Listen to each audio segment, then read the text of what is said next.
नमस्कार दोस्तों, welcome to current धमाका। तो आज के वीडियो में बात करते हैं 9 दिसंबर 2021 से रिलेटेड सभी करंट अफेयर्स की। तो चलिए बिना समय गंवाए बढ़ते हैं आज के पहले क्वेश्चन की तरफ। केंद्र सरकार ने हाल ही में किन दो राज्यों में परियोजनाओं के लिए एशियाई विकास बैंक यानी एडीबी के साथ दो ऋण समझौतों पर हस्ताक्षर किए हैं? आंसर है उत्तराखंड और तमिलनाडु में। जान लेते हैं इस क्वेश्चन से जुड़े हुए अन्य महत्वपूर्ण बिंदुओं के बारे में। केंद्र सरकार ने उत्तराखंड और तमिलनाडु राज्य में परियोजनाओं के लिए एडीबी से दो ऋण समझौतों पर हस्ताक्षर किए हैं। 2074 करोड़ रुपए के ऋण समझौतों का उपयोग तमिलनाडु में किफ़ायती आवास परियोजना और उत्तराखंड में जल स्वच्छता कार्यक्रम के लिए किया जाएगा। तमिलनाडु में शहरी गरीबों के लिए लचीले, समावेशी और सतत आवास तक पहुंच प्रदान करने के लिए सरकार और एडीबी ने 150 मिलियन अमेरिकी डॉलर के ऋण समझौते पर हस्ताक्षर किए। उत्तराखंड के देहरादून और नैनीताल में सुरक्षित और सस्ती पेयजल आपूर्ति के साथ साथ शहर भर में समावेशी स्वच्छता सेवाओं तक पहुंच में सुधार के लिए 125 मिलियन अमेरिकी डॉलर के ऋण समझौते पर हस्ताक्षर किए गए। तमिलनाडु में किफ़ायती आवास परियोजना के बारे में जान लेते हैं। किफ़ायती आवास परियोजना शहरी क्षेत्र के विकास पर सरकार की विकास प्राथमिकताओं और नीतियों के अनुरूप है। इस परियोजना को तेजी से शहरीकरण के रूप में शुरू किया गया था और तमिलनाडु में विकास ने कम आय वाले परिवारों के लिए आवास की कमी को जन्म दिया है। यह परियोजना वंचित परिवारों को किफ़ायती आवास के बुनियादी ढांचे और सेवाओं तक पहुंच प्रदान करने में मदद करेगी। यह किफ़ायती आवास में निजी क्षेत्र के निवेश को भी प्रेरित करेगी। किफ़ायती आवास परियोजना का उपयोग तमिलनाडु शहरी आवास विकास बोर्ड के माध्यम से 9 अलग अलग स्थानों में आवास इकाइयों के निर्माण के लिए किया जाएगा। यह प्राकृतिक खतरों के प्रति संवेदनशील लगभग 6000 घरों को सुरक्षित स्थानों पर स्थानांतरित करेगी। जान लेते हैं उत्तराखंड परियोजना के लिए ऋण के बारे में। उत्तराखंड परियोजना के लिए ऋण सहायता राजधानी देहरादून और नैनीताल में शहरी सेवाओं के अपग्रेडेशन की आवश्यकता को पूरा करेगी। इस परियोजना के तहत बेहतर पानी और स्वच्छता सेवाओं से बेहतर स्वच्छता प्रथाओं को बढ़ाने में मदद मिलेगी, जिससे लोगों को भविष्य की महामारी व बीमारियों से बचने में मदद मिलेगी। इस परियोजना के तहत विश्वसनीय और निरंतर जल आपूर्ति सुनिश्चित करने के लिए दक्षिण देहरादून में दोषपूर्ण जल नेटवर्क को बदलने के लिए 136 किलोमीटर पानी की पाइपलाइन प्रणाली का निर्माण किया जाएगा। कुशल जल उपयोग और खपत बिलिंग का समर्थन करने के लिए 5400 घरों में पानी के मीटर लगवाने की भी व्यवस्था की जाएगी। चलिए अब बढ़ते हैं आज के नेक्स्ट क्वेश्चन की तरफ। किस संस्था ने she is a change maker नामक एक कार्यक्रम शुरू किया? आंसर है राष्ट्रीय महिला आयोग, नेशनल कमीशन फॉर वुमेन। चलिए जान लेते हैं इस क्वेश्चन से जुड़े हुए अन्य महत्वपूर्ण बिंदुओं के बारे में। राष्ट्रीय महिला आयोग एनसीडब्ल्यू ने 7 दिसंबर 2021 को she is a change maker नामक एक अखिल भारतीय क्षमता निर्माण कार्यक्रम शुरू किया। जान लेते हैं कुछ मुख्य बिंदुओं के बारे में। यह एक चेंज मेकर कार्यक्रम है जिसे राजनीति में महिलाओं के लिए शुरू किया गया है। यह एक क्षमता निर्माण कार्यक्रम है जिसे क्षेत्रवार प्रशिक्षण संस्थानों के सहयोग से चलाया जाएगा। इसे महिला राजनीतिक नेताओं के क्षमता निर्माण के साथ साथ उनके निर्णय लेने और संचार कौशल में सुधार करने के उद्देश्य से लागू किया जाएगा। चलिए जान लेते हैं प्रशिक्षण कार्यक्रमों के शुभारंभ के बारे में। She is a change maker कार्यक्रम के तहत प्रशिक्षण कार्यक्रमों का शुभारंभ रंभाऊ मालगी प्रबोधिनी ठाणे महाराष्ट्र के सहयोग से किया गया। राष्ट्रीय महिला आयोग के बारे में कुछ महत्वपूर्ण बिंदुओं के बारे में जान लेते हैं। एनसीडब्ल्यू भारत सरकार का एक वैधानिक निकाय है। यह आमतौर पर महिलाओं से संबंधित सभी नीतिगत मामलों पर सरकार को सलाह देने से संबंधित है। एनसीडब्ल्यू की स्थापना 31 जनवरी 1992 को राष्ट्रीय महिला आयोग अधिनियम 1990 के प्रावधानों के अनुसार की गई थी। इस आयोग की पहली अध्यक्ष जयंती पटनायक थी। चलिए जान लेते हैं कुछ एनसीडब्ल्यू के कार्यों के बारे में। एनसीडब्ल्यू निम्नलिखित उद्देश्यों के साथ काम करता है। नंबर 1, भारत में महिलाओं के अधिकारों का प्रतिनिधित्व, और दूसरा है महिलाओं के से संबंधित मुद्दों और चिंताओं के लिए आवाज़ प्रदान करना। चलिए अब आगे बढ़ते हैं आज के नेक्स्ट क्वेश्चन की तरफ। सिप्री के अनुसार हथियारों की बिक्री में शीर्ष 100 में शामिल कंपनियों की संख्या सबसे अधिक किस देश में है? आंसर है अमेरिका।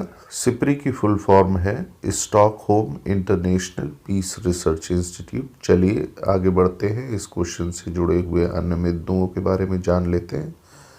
सिप्री ने हथियारों की बिक्री का नया डेटा जारी किया है। मुख्य बिंदु हैं कि सिप्री के आंकड़ों के अनुसार 2020 में कोविड-19 महामारी के कारण लॉकडाउन उपायों, सामान्य आर्थिक मंदी और अनिश्चित आपूर्ति श्रृंखलाओं के बावजूद हथियार उद्योग बहुत अधिक प्रभावित नहीं हुआ है। 2020 में हथियार उद्योग की 100 सबसे बड़ी कंपनियों द्वारा हथियारों और सैन्य सेवाओं की बिक्री $531 बिलियन थी। यह बिक्री 2019 के मुकाबले 1.3% बढ़ी है। सिप्री के अनुसार 2020 में हथियार उद्योग की 100 सबसे बड़ी कंपनियों द्वारा हथियारों की बिक्री में वृद्धि लगातार छठे वर्ष जारी रही है। चलिए अब जान लेते हैं हथियारों के व्यापार में किन देशों का दबदबा है। सिप्री के अनुसार हथियारों की बिक्री में शीर्ष 100 में शामिल कंपनियों की संख्या सबसे अधिक अमेरिका में है। 41 अमेरिकी कंपनियों की हथियारों की बिक्री $285 अरब थी। 2019 की तुलना में इसमें 1.9% की वृद्धि हुई है। अमेरिका के बाद चीनी फर्म है जिनकी संयुक्त बिक्री 2020 में अनुमानित $66.8 बिलियन थी। यह 2019 की तुलना में 1.5% अधिक थी। सिप्री की रिपोर्ट के अनुसार शीर्ष 100 में 26 यूरोपीय हथियार कंपनियों को शामिल किया गया है और उनका कुल हथियारों की बिक्री का 21% हिस्सा है। 7 ब्रिटिश कंपनियों ने $37.5 बिलियन की हथियारों की बिक्री की। चलिए जान लेते हैं रूस की स्थिति के बारे में। रूस में हथियारों की बिक्री लगातार तीसरे साल घटी है। शीर्ष 100 में 9 रूसी कंपनियों की संयुक्त बिक्री 2019 में $28.2 बिलियन की तुलना में 2020 में घटकर $26.4 बिलियन रह गई है। चलिए अब आगे बढ़ते हैं आज के नेक्स्ट क्वेश्चन की तरफ। विश्व मलेरिया रिपोर्ट 2021 किस संस्था ने जारी की है? आंसर है WHO, विश्व स्वास्थ्य संगठन, वर्ल्ड हेल्थ ऑर्गेनाइजेशन। चलिए जान लेते हैं इस क्वेश्चन से जुड़े हुए अन्य महत्वपूर्ण बिंदुओं के बारे में। विश्व स्वास्थ्य संगठन ने 6 दिसंबर 2021 को अपनी विश्व मलेरिया रिपोर्ट जारी की। मुख्य बिंदु कुछ इस प्रकार है। इस रिपोर्ट में WHO ने कहा है कि मलेरिया से निपटने के वैश्विक प्रयासों को 2020 में कोरोना वायरस बीमारी के कारण नुकसान उठाना पड़ा। इस रिपोर्ट में आगे चेतावनी दी गई है कि यदि उचित कार्रवाई नहीं की गई तो दुनिया में मलेरिया फिर से तेजी से फैल सकता है, विशेष रूप से अफ्रीका में। चलिए जान लेते हैं मलेरिया से मौतों के कुछ आंकड़ों के बारे में। 2020 में अनुमानित रूप से 6,27,000 मौतें मलेरिया से हुई। 2019 की तुलना में मौतों की संख्या में 12% की वृद्धि हुई है। अतिरिक्त 69,000 मौतों में से लगभग 47,000 कोविड-19 महामारी के बीच मलेरिया निदान, उपचार और रोकथाम के प्रावधान में व्यवधान से जुड़ी हुई थी। WHO अफ्रीकी क्षेत्र के देशों से मामलों की संख्या में अधिकांश वृद्धि दर्ज की गई थी। WHO अफ्रीकी क्षेत्र में मामले ज़्यादा बढ़ रहे हैं। WHO अफ्रीकी क्षेत्र में लगभग 95% मामले दर्ज किए गए। दुनिया भर में मलेरिया के 96% मामलों के लिए 29 देश जिम्मेदार थे। नाइजीरिया, कांगो, लोकतांत्रिक गणराज्य युगांडा, मोजाम्बिक, अंगोला और बुर्किना फासो नामक 6 देशों में दुनिया भर के सभी मामलों का लगभग 55% हिस्सा है। भारत और WHO दक्षिण पूर्व एशिया क्षेत्र में मलेरिया के मामलों के बारे में जान लेते हैं। WHO दक्षिण पूर्व एशिया क्षेत्र में 83% मामलों के लिए भारत जिम्मेदार है। श्रीलंका को वर्ष 2016 में मलेरिया मुक्त प्रमाणित किया गया था और यह मलेरिया मुक्त बना हुआ है। मलेरिया के खिलाफ वैश्विक प्रगति के बारे में जान लेते हैं। कोविड-19 महामारी से पहले ही मलेरिया के खिलाफ वैश्विक प्रगति कम हो गई थी। 2015 से लगभग 24 देशों ने मलेरिया मृत्यु दर में वृद्धि दर्ज की है। चलिए अब बढ़ते हैं आज के नेक्स्ट क्वेश्चन की तरफ। प्रतिवर्ष विश्व भर में किस तिथि को अंतर्राष्ट्रीय भ्रष्टाचार विरोधी दिवस के रूप में मनाया जाता है? आंसर है 9 दिसंबर। चलिए जान लेते हैं इस क्वेश्चन से जुड़े हुए अन्य महत्वपूर्ण बिंदुओं के बारे में। प्रतिवर्ष विश्व भर में 9 दिसंबर को अंतर्राष्ट्रीय भ्रष्टाचार विरोधी दिवस के रूप में मनाया जाता है। इसका उद्देश्य भ्रष्टाचार के विरुद्ध जागरूकता फैलाना है। हाल ही में ट्रांसपेरेंसी इंटरनेशनल द्वारा एक सर्वेक्षण किया गया। उस सर्वेक्षण के मुताबिक एशिया के 74% लोगों का मानना है कि सरकारी भ्रष्टाचार उनके देशों को परेशान करने वाली सबसे बड़ी समस्याओं में से एक है। ट्रांसपेरेंसी इंटरनेशनल के सर्वेक्षण में 17 देशों में 20,000 उत्तरदाता शामिल थे। पिछले 12 महीनों में सार्वजनिक सेवाओं तक पहुंचने के दौरान 5 में से 1 व्यक्ति यानी 19% ने रिश्वत दी। अंतर्राष्ट्रीय भ्रष्टाचार विरोधी दिवस से जुड़े हुए कुछ अन्य महत्वपूर्ण पहलुओं के बारे में जान लेते हैं।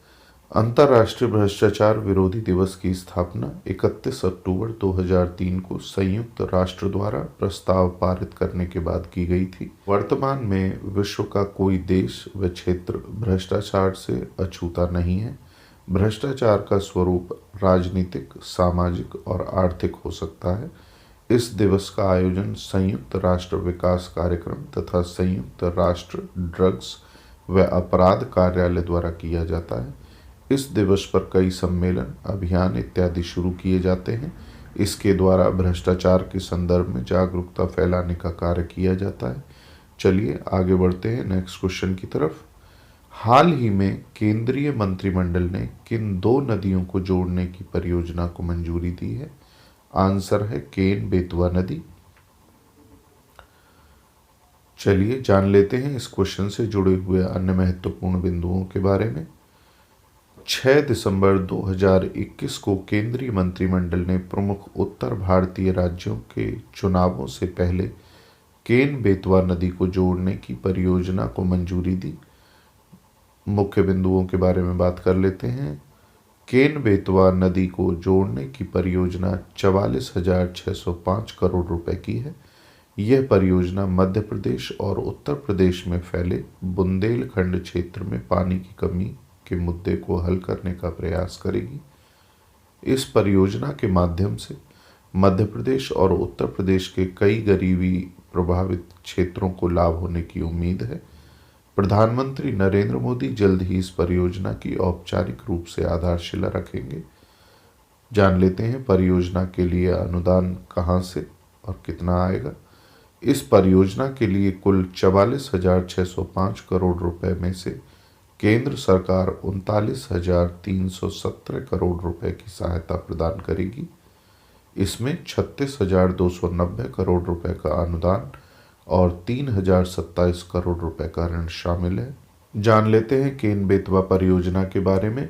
केन बेतवा नदी इंटरलिंकिंग परियोजना का उद्देश्य सूखाग्रस्त बुंदेलखंड क्षेत्र को सिंचित करने के लिए मध्य प्रदेश में केन नदी से अधिशेष पानी को उत्तर प्रदेश में बेतवा नदी में स्थानांतरित करना है। बुंदेलखंड क्षेत्र 2 राज्यों के जिलों में फैला है। एक तो उत्तर प्रदेश में बांदा, झांसी, ललितपुर और महोबा जिले हैं। दूसरा मध्य प्रदेश में टीकमगढ़, पन्ना और छतरपुर जिले। इन 2 राज्यों में बुंदेलखंड क्षेत्र फैला हुआ है। चलिए आगे बढ़ते हैं। केन बेतवा भारत में परिकल्पित 30 नदियों को जोड़ने वाली परियोजनाओं में से एक है।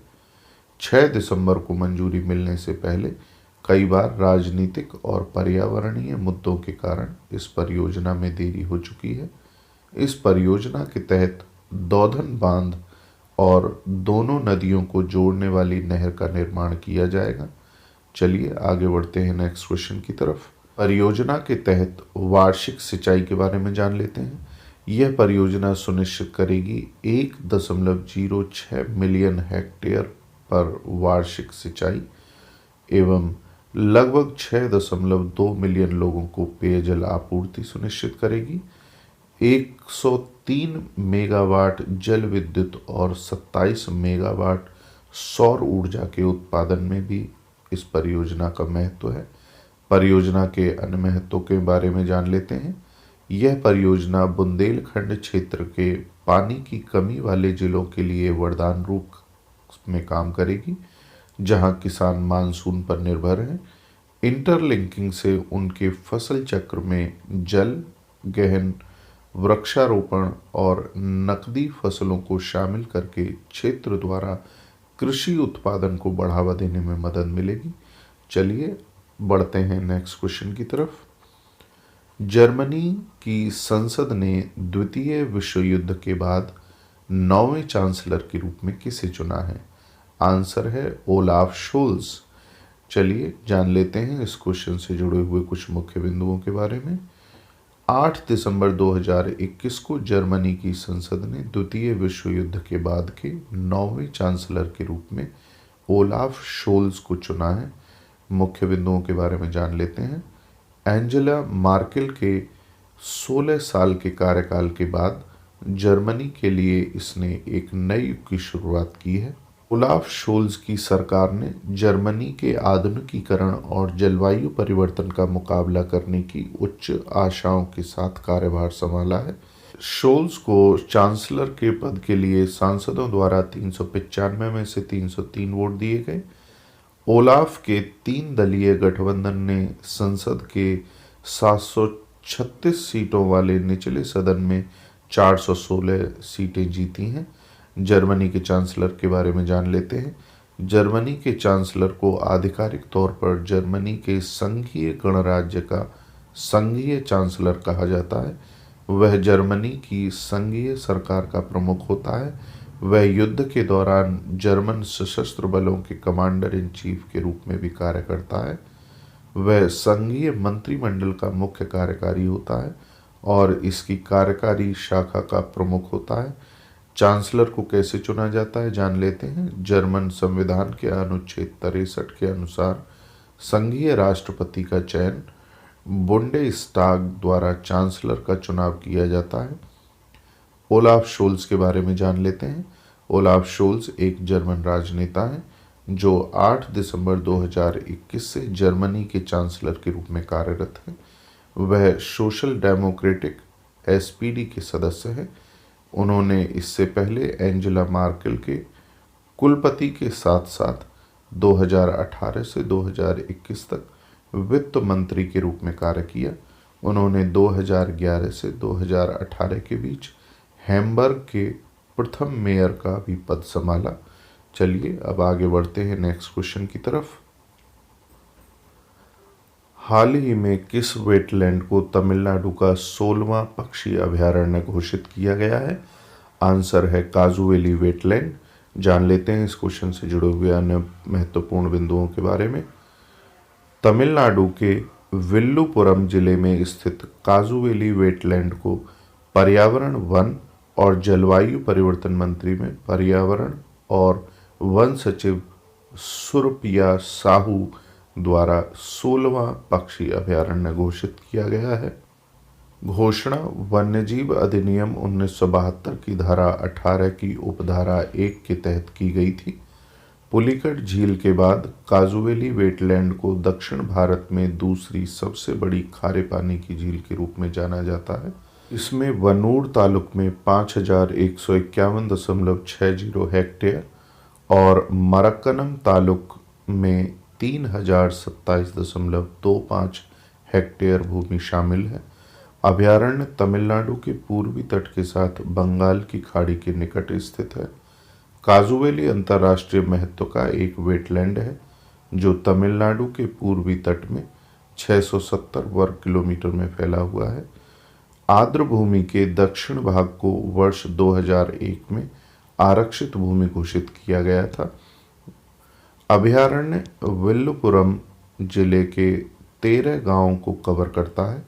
यह स्थान वनस्पतियों और जीवों की विविध प्रजातियों का घर है जो मध्य एशिया और साइबेरिया से लंबी दूरी के प्रवासी पक्षियों को आवास प्रदान करता है। तमिलनाडु राज्य की राजधानी चेन्नई है। तमिलनाडु के मुख्यमंत्री इस समय M.K. स्टालिन हैं एवं तमिलनाडु के राज्यपाल R.N. रवि हैं। तमिलनाडु राज्य नृत्य है भरतनाट्यम। चलिए आगे बढ़ते हैं नेक्स्ट क्वेश्चन की तरफ। हाल ही में कौन सा राज्य RBI के आंकड़ों के अनुसार भारत का सबसे बड़ा मैन्युफैक्चरिंग हब बना है? आंसर है गुजरात। जान लेते हैं इस क्वेश्चन से जुड़े हुए अन्य बिंदुओं के बारे में। भारतीय रिजर्व बैंक के आंकड़ों के अनुसार गुजरात देश का प्रमुख विनिर्माण केंद्र बनने के लिए महाराष्ट्र को पीछे छोड़ गया है। आंकड़ों से पता चलता है कि गुजरात ने वित्त वर्ष 2012 से वित्त वर्ष 2020 के बीच विनिर्माण क्षेत्र में सकल मूल्यवर्धन सालाना 15.9% बढ़कर 5.11 लाख करोड़ रुपए हो गया है। GVA एक आर्थिक मीट्रिक है जो किसी अर्थव्यवस्था में वस्तुओं और सेवाओं की आपूर्ति को मापता है। इसी बीच महाराष्ट्र की वार्षिक विकास दर इसी अवधि के लिए गुजरात के 7.5% के लगभग आधे पर थी और वित्त वर्ष 2020 में विनिर्माण के लिए इसका GVA 4.34 लाख करोड़ रुपए था। महाराष्ट्र अभी भी भारत में सेवाओं का अग्रणी प्रदाता है। राज्य की सेवाओं का GVA सालाना 12.6% बढ़ रहा है जो वित्त वर्ष 2020 में 15.1 लाख करोड़ रुपए है। जान लेते हैं गुजरात की राजधानी है गांधीनगर। गुजरात के राज्यपाल हैं आचार्य देवव्रत एवं गुजरात के मुख्यमंत्री इस समय हैं भूपेंद्र भाई पटेल। चलिए बढ़ते हैं नेक्स्ट क्वेश्चन की तरफ। हाल ही में किस राज्य के मुख्यमंत्री ने हमार आपन बजट वेब पोर्टल लॉन्च किया है? आंसर है झारखंड। जान लेते हैं इस क्वेश्चन से जुड़े हुए अन्य महत्वपूर्ण बिंदुओं के बारे में। झारखंड के मुख्यमंत्री हेमंत सोरेन ने रांची में मुख्यमंत्री आवासीय कार्यालय से हमार आपन बजट नाम से एक वेब पोर्टल और राज्य के वित्त विभाग द्वारा तैयार एक मोबाइल एप्लीकेशन लॉन्च किया है। इस पोर्टल के माध्यम से राज्य की आम जनता 2022-23 के बजट के लिए अपने सुझाव साझा कर सकती है। जनता ट्विटर, फेसबुक, व्हाट्सएप और ईमेल के माध्यम से और साथ ही एंड्रॉयड फ़ोन के लिए गूगल प्ले स्टोर से हमार बजट डाउनलोड करके ऐप के माध्यम से सुझाव दे सकती है। जान लेते हैं सुझाव कैसे दें। जनता हमार आपन प्राइस रेंज पोर्टल पर स्वयं को पंजीकृत करने के लिए हाइपरलिंक https://finance.jharkhand.gov.in बजट टीवी विचार का उपयोग कर सकती है। OTP जनरेट करने के लिए पोर्टल को एक मोबाइल नंबर और ईमेल की आवश्यकता होती है। OTP के प्रमाणीकरण के बाद जनता बजट में वांछित क्षेत्र के लिए सुझाव पेश कर सकती है। झारखंड के मुख्यमंत्री इस समय हेमंत सोरेन हैं एवं राज्यपाल श्रीमती द्रौपदी मुर्मू हैं। तो ये थे आज के करंट अफेयर्स। आज का वीडियो आपको पसंद आया हो तो प्लीज़ लाइक करें, शेयर करें, सब्सक्राइब करें और बेल आइकन को प्रेस करें ताकि आगे आने वाले वीडियोस के नोटिफिकेशंस आपको समय पर मिलते रहें। तो मिलते हैं नेक्स्ट वीडियो में आगे आने वाले नए करंट अफेयर्स के साथ। तब तक के लिए नमस्कार, धन्यवाद।